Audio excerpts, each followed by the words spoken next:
मैं उस डेरे नूं यतीम लावारस समझना जिदे झाकू का ना पे आवे। ਅੱਜ ਨਾ ਜੀ ਤੁਹਾਨੂੰ ਦੱਸਣਾ ਹੁੱਕੇ ਦੇ ਬਾਰੇ ਨਾ ਭੌਕਾ ਕਿਸ ਤਰ੍ਹਾਂ ਪਾਈਦਾ। ਇਹ ਨਾ ਸਾਡਾ ਹਜ਼ਾਰਾਂ ਸਾਲ ਤੋਂ ਨਾ ਸਾਡੇ ਅਬਾਓ ਅਜਦਾਦ ਦੇ ਨਾ ਇਹ ਕਲਚਰ ਦਾ ਹਿੱਸਾ ਹੈ ਤੇ ਇਹਨੂੰ ਨਾ ਆਕੂਕਾ ਕਹਿੰਦੇ ਨੇ। ਆਕੂਕਾ ਇਹ ਇੱਕ ਵਾਹਿਦ ਚੀਜ਼ ਹੈ ਕਿ ਬੰਦਾ ਇਹ ਲੈ ਕੇ ਰੂੜੀ ਤੇ ਵੀ ਬਹਿ ਜੇ ਨਾ ਉੱਥੇ ਵੀ 10-15 ਬੰਦੇ ਇਕੱਠੇ ਹੋ ਜਾਂਦੇ ਨੇ। ਹੁੱਕਾ ਨਾ ਪੰਜਾਬ ਦੇ ਡੇਰੇ ਦੀ ਨਾ ਸਕਾਫਤ ਦਾ ਅਹਿਮ ਜੁਜ਼ ਹੈ। ਪੁਰਾਣੇ ਨੂੰ ਕੁਛ ਹੈ ਦਿਓ ਜਾਂ ਨਾ ਦਿਓ, ਸਾਡੇ ਨਾ ਇਹ ਕਹਿੰਦੇ ਬਸ ਸਾਰਿਆਂ ਤੋਂ ਪਹਿਲਾਂ ਨਾ ਪੁਰਾਣੇ ਨੂੰ ਨਾ ਹੁੱਕਾ ਤਾਜ਼ਾ ਕਰਕੇ ਦਿਓ। ਤੇ ਹੁੱਕਾ ਨਾ ਜਿਹੜਾ ਜਿਤਨਾ ਸਾਫ ਸੁਥਰਾ ਹੁੱਕਾ ਹੋਵੇਗਾ, ਜਿਤਨਾ ਵਧੀਆ ਤਮਾਕੂ ਹੋਵੇਗਾ, ਉਹ ਸਾਡੇ ਪੁਰਾਣੇ ਦਿਓ ਪਹਿਲਾਂ ਇੰਪਰੈਸ਼ਨ ਹੀ ਇਹ ਜਾਏਦਾ ਬਾ ਉਹਨੂੰ ਪਤਾ ਲੱਗੇਗਾ ਇਹ ਬੰਦਾ ਨਾ ਨਸਲੀ ਡੇਰੇਦਾਰ ਏ। ਤੇ ਅੱਜ ਨਾ ਆਪਣੇ ਨਾਜ਼ਰੀਨ ਨੂੰ ਦੱਸਣਾ ਹੁੱਕਾ ਕਿਸ ਤਰ੍ਹਾਂ ਪਾਈਦਾ। ਇਹ ਨੁਖੇਜ਼ ਅਲੀ ਵੀ ਬੈਠੇ ਆ ਤੇ ਇਹਨੂੰ ਵੀ ਟ੍ਰੇਨਡ ਕਰਨਾ। ਨੁਖੇਜ਼ ਅਲੀ ਸਿੱਖਣਾ ਹੀ ਨਾ ਹੁੱਕਾ ਪਾਣਾ, ਹਾਂਜੀ, ਤਾਂ ਕਿ ਇਹਨੂੰ ਵੀ ਪਤਾ ਲੱਗੇ ਅੱਗੂ ਇਹਨੇ ਹੀ ਪਾਣਾ ਕਰਨਾ। ਐਸ ਹਾੜ ਦੀਆਂ ਕਾਰਿਜ ਵੀ ਨਾ ਅਸੀਂ ਹੁੱਕਾ ਪਾਣਾ ਨਾ ਆਪਣੇ ਵਾਸਤੇ ਨਾ ਬੜਾ ਇਜ਼ਾਜ਼ ਤੇ ਆਨਰ ਸਮਝਨੇ ਆ। ਇਹ ਲੋ ਜੀ ਇਹ ਤਮਾਕੂ ਲੈ ਲਿਆ, ਇਹ ਤਮਾਕੂ ਨਾ ਅੱਗੇ ਹੀ ਕੁਤਰੇ ਆ, ਇਹਨੂੰ ਅਸੀਂ ਥੋੜਾ ਜਿਹਾ ਮਰੋੜ ਲੈਣਾ। ਇਹ ਪਹਿਲਾਂ ਟੋਪੀ ਜਨਾ ਸਾਫ਼ ਕੀਤੀ ਆ ਰੋੜ ਇਹ ਬਿਸਮਿल्ला ਬਿਸਮਿल्ला ਬਿਸਮਿल्ला। ਕਈ ਨਾ ਮੁਸੱਲੀ ਭਰਾ ਕੇ ਧਰਦੇ ਨੇ ਕਲਮਾ ਪੜ੍ਹਦੇ ਹੀ ਕੋ ਨਹੀਂ, ਸਾਰੀ ਦਿਹਾੜੀ ਜਨ ਕਾੜ ਛੜੋ ਹੁੱਕਾ ਭਖਦਾ ਹੀ ਨਹੀਂ ਹੈ। ਕਈ ਆ ਭੋਰੀ ਵਾਲੇ ਬੰਦੇ ਵੀ ਆ ਗਈਆਂ ਦੀ ਧਰਦੇ ਨੇ। ਇਸ ਗੱਲੇ ਨਾ ਮੈਂ ਤੇ ਕਦੇ ਕਿਸੇ ਨੂੰ ਆਖਿਆ ਹੀ ਨਹੀਂ, ਆਪੂ ਹੀ ਅੱਗ ਧਰੀ ਦੀ ਏ। ਬਾ ਅਣਧੋਤੇ ਮੂੰਹ ਨਾ ਆ ਜਾਂਦੇ ਨੇ ਅੱਗ ਧਰਨ। ਉਹ ਨਾ ਦਿਹਾੜੀ ਹੁੱਕਾ ਭਖਦਾ ਨਾ ਰਾਤੀ ਭਖਦਾ, ਉਹ ਫਿਰ ਨਾ ਇੰਨੇ ਨਾ ਬੇਸੁਰਾ ਜਿਹਾ ਹੀ ਕੰਮ ਹੁੰਦਾ। ਇਹ ਐ ਲੋ ਜੀ ਤਮਾਕੂ ਧਾਰ ਲਿਆ। ਆ ਹੁਣ ਨਾ ਜੀ ਆ ਵਧੀਆ ਚੇਲੀ ਵਾਲੇ ਦਾ ਗੋੜੇ, ਕਿਉਂਕਿ ਤਮਾਕੂ ਇਹ ਨਾ ਜਿਹੜਾ ਸਾਡੇ ਦਰਿਆਏ ਚਨਾਬ ਦੀ ਕੱਦੀ ਦਾ ਧਾਰੋਵਾਲ ਦਾ ਚਾਚੇ ਕਾਲੇ ਹਾਂ ਦਾ ਤਮਾਕੂ, ਚਾਚਾ ਕਾਲਾ ਜਿਹੜਾ ਤਮਾਕੂ ਦੀ ਦੁਨੀਆ ਦਾ ਨਾ ਕਿੰਗ ਏ, ਬਹੁਤ ਮਸ਼ਹੂਰ ਵਪਾਰੀ ਹੈ ਧਾਰੋਵਾਲ ਦਾ। ਤੇ ਬੜਾ ਅਰਸਾ ਹੋ ਗਿਆ ਅਸੀਂ ਉਹਦੇ ਕੋਲ ਹੀ ਤਮਾਕੂ ਲੈਨੇ ਆ। ਐਸਾ ਸ਼ੀਰੀ ਬਿਆਨ ਬੰਦਾ ਜਿਕਣ ਆਪ ਮਿੱਠਾ ਨਾ ਉਤਨਾ ਹੀ ਕੋੜਾ ਤਮਾਕੂ ਦਿੰਦਾ। ਆਪੂ ਦੇ ਐਂ ਨਾ ਸ਼ੱਕਰ ਨਾਲੋਂ ਤੇ ਸ਼ਹਿਦ ਨਾਲੋਂ ਜ਼ਿਆਦਾ ਮਿੱਠਾ ਹੈ। ਤੇ ਤਮਾਕੂ ਹੈ ਜਿਹੜਾ ਉਹ ਉਹਦਾ ਬੜਾ ਸਵਾਦੀ ਤੇ ਕੋੜਾ ਤਮਾਕੂ ਹੁੰਦਾ। ਇਹ ਆ ਲੋ ਜੀ ਗੁੜ ਧਾਰ ਲਿਆ। ਨੁਖੇਜ਼ ਅਲੀ ਵੇਖਣਾ ਨਾ ਪਿਆ ਆ ਧਿਆਨ ਨਾਲ ਸਿੱਖਿਆ ਕਰ ਰਿਹਾ, ਅੱਗੂ ਤੂੰ ਹੀ ਧਰਨਾ ਕਰਨਾ, ਠੀਕ ਹੈ ਨਾ।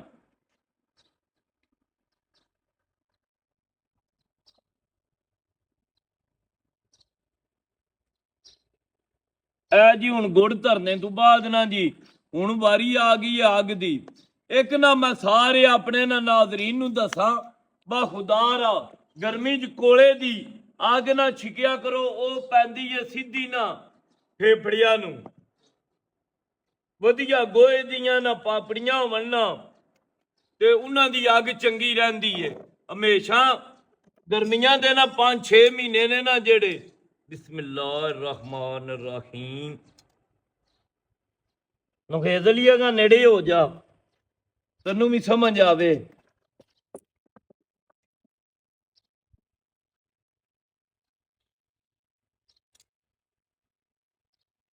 ਐ ਨਾ ਜੀ ਪਹਿਲਾਂ ਦੁਆਲੇ ਦੁਆਲੇ ਧੜਨੀ ਹੈ, ਪਹਿਲਾਂ ਤਮਾਕੂ ਤੇ ਗੁੜ ਉੱਤੇ ਅੱਗ ਨਹੀਂ ਆਵਣ ਦੇਣੀ, ਐ ਇਹਤਿਆਤ ਕਰਨੀ ਹੈ।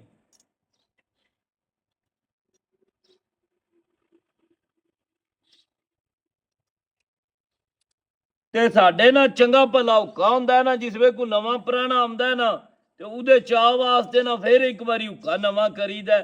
ਆਖੀਦਾ ਬਾ ਪੁਰਾਣਾ ਇਹ ਨਾ ਆਖੇ ਬਾ ਮੇਰੇ ਚਾਹ ਨਹੀਂ ਨੇ ਚੜੇ।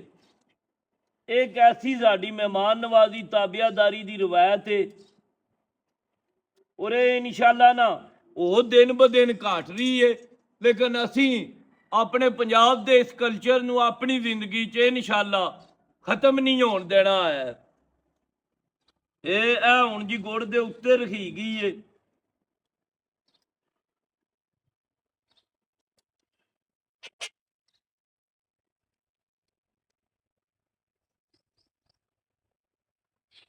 ਤੇ ਜਿਹੜੇ ਭਰਾ ਨੂੰ ਨਾ ਸਮਝ ਆਵੇ ਉਹ ਆ 2-3 ਵਾਰੀਆਂ ਪੂਰਾ ਵਿਲਾਗ ਵੇਖੇ ਤੇ ਇਨਸ਼ਾਅੱਲਾ ਐਂ ਦਾ ਮਾਸਟਰ ਹੁੱਕਾ ਪਾਏਦਾ ਬਾ। ਇਹ ਹੁਣ ਤੇ ਅੱਗ ਗੋਹੇ ਦੀ ਹੈ ਨਾ, ਇਹ ਤੇ ਮਰ ਕੇ 6-7 ਘੰਟੇ ਕੱਢਦੀ ਏ। ਉਂਝ ਮੈਂ ਕੋਲੇ ਦੀ ਅੱਗ ਧਾਰ ਸੜਾ ਨਾ ਅੱਲਾ ਦੇ ਹੁਕਮ ਨਾਲ 8 ਪਾਰ ਹੁੱਕਾ ਇੰਜ ਨਾ ਦਾਂਗੜਾ ਮਾਰਦਾ, ਘੋੜਿਆਂ ਤੇ ਚੜ ਕੇ ਲਗਾ ਆਉਂਦਾ, ਇੰਜ ਭਖਦਾ ਰਹਿੰਦਾ। ਕੋਈ ਆਪਣੀ ਤਾਰੀਫ ਕਰਨੀ ਕੋਈ ਏਡੀ ਅੱਛੀ ਗੱਲ ਤੇ ਨਹੀਂ, ਲੇਕਿਨ ਅੱਲਾ ਦਾ ਸ਼ੁਕਰ ਹੈ ਕੋ ਮੇਰੇ ਹਾਥੀ 'ਚ ਵੀ ਬੜੀ ਸ਼ੀਰੀ ਏ। ਬਾ ਹੁੱਕਾ ਨਾ ਇੰਜ ਨਾ ਲੱਗਦਾ ਬਾ ਜਿਕਰ ਨਾ ਬਾ ਵਿੱਚ ਤੰਬਾਕੂ ਦੇ ਜ਼ਾਫਰਾਨ ਪਾਇਆ, ਇੰਜ ਮਿੱਠਾ ਹੋ ਕੇ ਪਿਆ ਆਉਂਦਾ, ਘੋੜਿਆਂ ਤੇ ਚੜ ਕੇ ਲਗਾ ਆਉਂਦਾ। ਨੁਖੇਜ਼ ਅਲੀ ਜੀ, ਤੁਮੀ ਨਾ ਇੰਜ ਮਿੱਠਾ ਹੁੱਕਾ ਪਾਣਾ ਕਰਨਾ, ਠੀਕ ਹੈ ਨਾ ਜੀ? ਹਾਂ, ਹੁਣ ਸਮਝ ਆ ਗਈ ਆ ਨਾ? ਹੁਣ ਤੂੰ ਕਦ ਪਾਏਂਦਾ? ਵੱਡਾ ਨਹੀਂ, ਹੁਣ 6 ਸਾਲ ਦਾ ਤੇ ਹੋ ਗਿਆ ਨਾ। ਹਾਂ ਐ ਨਾ ਜੀ, ਮੈਂ ਕਿਹਾ ਨੁਖੇਜ਼ ਅਲੀ ਨੂੰ ਵੀ ਨਾ ਜਿਸ ਵੇਲੇ ਮੈਂ ਹੁੱਕੇ ਦੀ ਅੱਗ ਧਰਨਾ ਨਾ ਇਹਨੂੰ ਕੋਲੇ ਬਹਾਲ ਲੈਣਾ ਤਾਂ ਕਿ ਇਹਨੂੰ ਵੀ ਸਮਝ ਆਵੇ ਬਾ ਹੁੱਕਾ ਕਿਸ ਤਰ੍ਹਾਂ ਪਾਣਾ ਹੈ। ਕਿਉਂਕਿ ਇਹ ਸਾਡਾ ਨਾ ਬੜਾ ਹਸੀਨ ਤੇ ਖੂਬਸੂਰਤ ਕਲਚਰ ਆ ਜਿਹੜਾ ਹੁਣ ਦਿਨ ਬ ਦਿਨ ਨਾ ਖਤਮ ਹੁੰਦਾ ਜਾ ਰਿਹਾ, ਤੇ ਇਹ ਇਨਸ਼ਾਅੱਲਾ ਸਾਡਾ ਵਾਅਦਾ ਬਾ ਅਸੀਂ ਨਹੀਂ ਖਤਮ ਹੋਣ ਦੇਣਾ। ਇਹ ਉੱਤੇ ਨਾ ਥੋੜੀ ਥੋੜੀ ਸੋਹਾ ਲਾ ਕੇ ਨਾ ਇਹਨੂੰ ਦਮ ਦੇ ਲਈਦਾ, ਫਿਰ ਹੁੱਕੇ ਨੂੰ ਨਾ 6-7 ਘੰਟੇ ਰੋਲਾ ਕੋ ਨਹੀਂ ਰਹਿੰਦਾ, ਭਖਦਾ ਰਹਿੰਦਾ। ਕਿਉਂਕਿ ਏਸੀ ਵਾਲੇ ਕਮਰੇ 'ਚ ਬਹਿਣਾ ਹੁੰਦਾ ਉੱਥੇ, ਫਿਰ ਨਾ ਅੱਗ ਜ਼ਰਾ ਨਾ ਮੱਠੀ ਨਾ ਹੋ ਜੇ।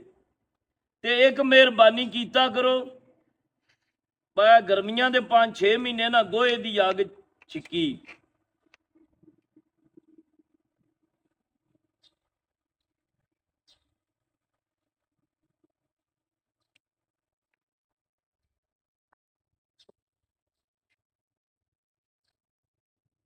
ਲੋ ਜੀ, ਹੁਣ ਹੁੱਕਾ ਮੇਰਾ ਬਿਲਕੁਲ ਤਿਆਰ ਏ, ਪੈ ਗਏ ਆ।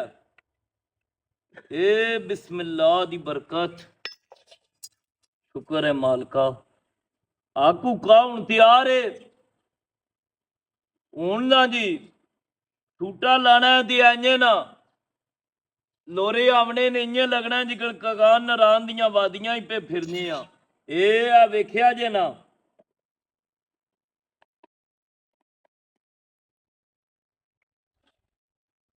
ਇਹ ਬਿਸਮਿल्लाह। ਲੋ ਜੀ,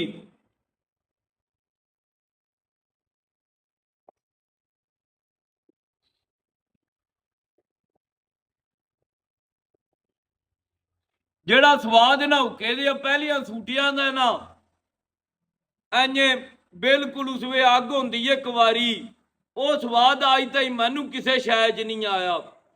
ਤੇ ਇਹ ਨਾ ਜਿਹੜਾ ਹੁੱਕਾ ਨਾ ਇਹ 20 ਕੁ ਸਾਲ ਹੋ ਗਏ ਨੇ, ਬੁਰੇ ਹਾਲ ਦਾ ਹੁੱਕਾ ਹਾਜੀ ਨਈਮ ਦੇ ਹੱਥ ਦਾ ਬਣਿਆ। ਤੇ ਕੋਈ ਅੱਲਾ ਪਾਕ ਉਹਨੂੰ ਖੁਸ਼ ਰੱਖੇ, ਹਾਜੀ ਦੇ ਵੀ ਨਾ ਨਸਲੀ ਕਾਰੀਗਰ ਏ, ਉਹਦੇ ਹੁੱਕੇ 'ਚ ਵੀ ਬੜੀ ਸ਼ਫਾ ਏ। ਤੇ ਇਹ ਹੁੱਕੇ ਵਾਲਾ ਜਿਹੜਾ ਸਾਡਾ ਸਕਾਫਤ ਹੈ, ਸਾਡਾ ਕਲਚਰ ਦਾ ਹਿੱਸਾ ਹੈ, ਖੁਦਾ ਰਾ ਇਹਨੂੰ ਆਪਣੀ ਐਸ ਸਾਡੀ ਜਨਰੇਸ਼ਨ ਨੂੰ ਕਮ ਅਜ਼ ਕਮ ਇਹਨੂੰ ਨਹੀਂ ਖਤਮ ਹੋਣ ਦੇਣਾ ਚਾਹੀਦਾ। ਇਹ ਸਾਡੀਆਂ ਡੇਰਿਆਂ ਦਾ ਸ਼ਿੰਗਾਰ ਹੈ, ਸਾਡੀਆਂ ਡੇਰਿਆਂ ਦਾ ਜ਼ੇਵਰ ਹੈ। ਜਿਸ ਤਰ੍ਹਾਂ ਔਰਤ ਜ਼ੇਵਰ ਤੋਂ ਬਗੈਰ, ਅਜ਼ੀਮੀ ਰੁੱਖਾਂ ਤੋਂ ਬਗੈਰ ਕੁਝ ਹੀ ਲੱਗਦੀ, ਇੰਨੇ ਮੈਂ ਜਿੱਡਾ ਵੱਡਾ ਵੀ ਡੇਰਾ ਹੋਵੇ ਨਾ, ਭਾਵੇਂ 400 ਕਿੱਲੇ 'ਚ ਹੋਵੇ, ਮੈਂ ਉਸ ਡੇਰੇ ਨੂੰ ਯਤੀਮ ਲਾਵਾਰਸ ਸਮਝਣਾ ਜਿਹਦੇ ਝਾਕੂ ਕਾ ਨਾ ਪੇ ਆਵੇ।